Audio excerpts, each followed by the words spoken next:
यहाँ आपको अपडेट करेंगे। सिंध हुकूमत ने जस्टिस रिटायर्ड मकबूल बाकर का नाम निगरां वज़ीर आला सिंध के लिए क़यादत को तजवीज़ कर दिया है। मज़ीद जानते हैं टॉन न्यूज़ के नुमाइंदे खावर हुसैन से। जी खावर, अपडेट कीजिएगा।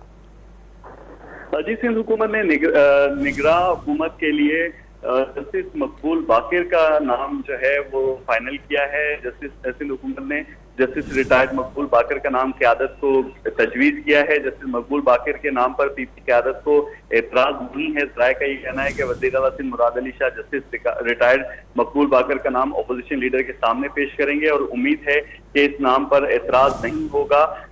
कल से बाज़ाब्ता मुशावरत का आगाज होगा और फिर उसमें हतमी फैसला किया जाएगा। अपोजिशन की जानिब से अभी तक जो नाम सामने आए थे उनमें शोएब सिद्दीकी जो कि साबिक ब्यूरोक्रेट्स हैं उनका नाम सर फहरिस्त था। इसके अलावा यूनुस ढागा जो कि साबिक ब्यूरोक्रेट हैं उनका भी नाम सामने आया है अपोजिशन की जानिब से। और अब जो सिंध हुकूमत की जानिब से सर फहरिस्त नाम आया है वो रिटायर्ड जस्टिस मकबूल बाकर का है, जबकि साबिक चीफ सेक्रेटरी मुमताज अली शाह का नाम भी हुकूमत की जानिब से तजवीज़ किए जाने वाले नामों में शामिल है। जी, बहुत शुक्रिया खावर हुसैन अपडेट करने के लिए।